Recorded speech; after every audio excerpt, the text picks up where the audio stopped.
Hey everyone, welcome to the professional series. Levi here. I'm excited to share with you the topic of today because this one is very personal to me and it has to do with stretching and how often do you stretch and why do you stretch and what do you stretch.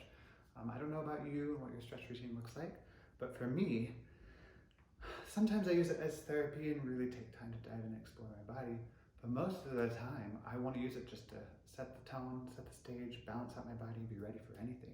And so that can look like anywhere from 30 seconds to just like 3 minutes of stretch to fully realign my body to be ready for what I'm about to put it through, or just ready for my day.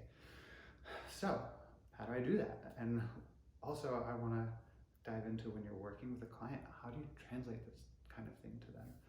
So, in my practice, when I've had people come to me, particularly people who are really avoidant of stretching because they don't see the value in it, well, that's already one thing. I'm sure you know how to build the value in it. How I build the value in it is I tell them, like, I'm not just going to have you stretch everything. I'm not going to have you stretch the left side just because we stretch the right side. I'm going to teach you how to do the stretches that your body needs, and it's going to be productive, and that time's going to be well spent. I think what most people are worried about is either they've done a lot of stretches and it really hasn't made any noticeable difference in them. And so when you can put them through a stretch that immediately afterwards they realize like, wow, I feel better, or the evaluation we just did before actually looks better this go around. So how to get a client's brain on board. I found that there's this real gift in evaluation. As a personal trainer, I found that the coursework I took covers some evaluation, but not nearly as much as I have found beneficial.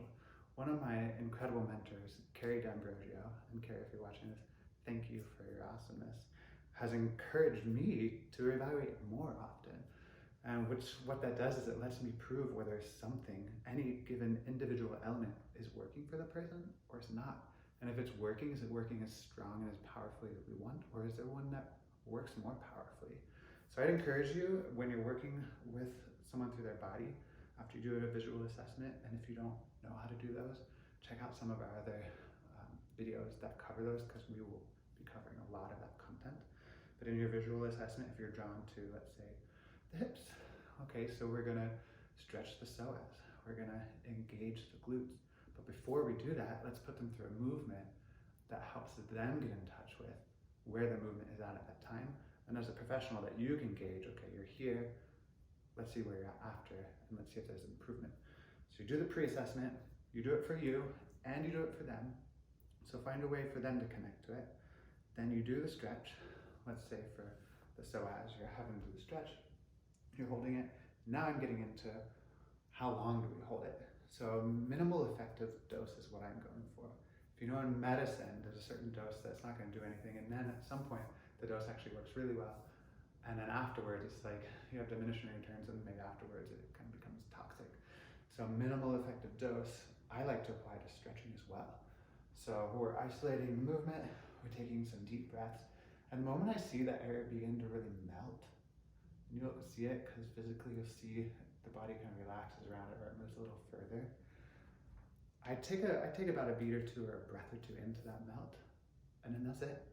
Then we move along the kinetic chain to really start addressing the other things.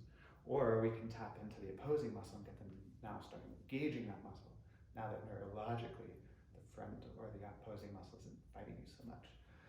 Then you can do another evaluation, the same evaluation that you had done previously, so that you can help them gauge like, hey, I want you to evaluate that thing, whether it's like a reach down and touch the toes, or it's a gait walking pattern, or it's balance, or whatever it is for you, and have them give you some feedback, like, how's that feel in your body? And if you're seeing some major difference as a professional, I've worked with a lot of people who are so unaware of their body that I can look at them and say, oh wow, it looks to me like your balance is improved. Would you stand on a leg? Would you do this?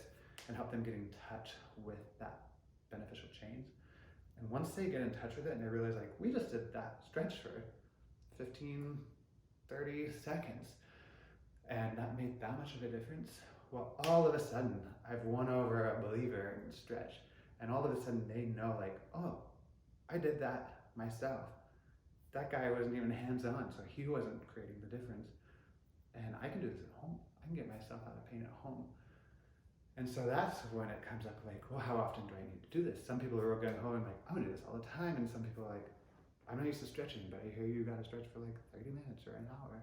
And I tell them like, do you know how quickly you just got the benefit from that? That's how long you gotta stretch. So if you're at home and you have 3 minutes to get your body out of pain versus continuing to live in pain indefinitely, take that 3 minutes. It's gonna serve you well. All of these things I have found are really beneficial. If you find in your mind, you're like, I'm really tempted to give them this whole written stretch routine that looks like a manual on the body, that's really intimidating to people. It is something you can build towards as you prove the benefit and you prove the value of each thing. And people will, once they see the value in something, begin to engage it more. But start with that little piece. They're babies in this. And hand over that piece that says like, hey, this tastes really good, right? Have this, and that's all you need. This is a treat, this is a cookie, like, go engage that cookie. So make it simple, make it approachable. And then as someone works with you, you can continue to unpack that and continue to work through the chains of the body. So I hope this video has proven valuable for you. I know that these are things that through the course of my 20 years in health and wellness profession have really proven massively beneficial. In the beginning, when I would have people who would come back and I would ask them like, have you done your stretch? And normally I could tell they didn't because their body looked the exact same. It was really frustrating.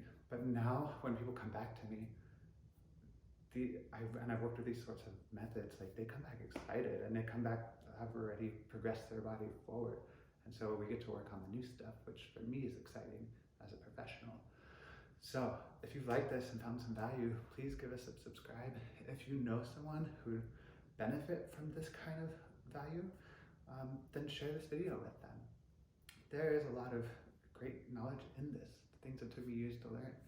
If you are a group or a corporation or a company that is really intrigued by this information, guess what? I also educate and teach. So drop us a line. And hopefully you're having a great day out there. Be well and stick around for some more good content.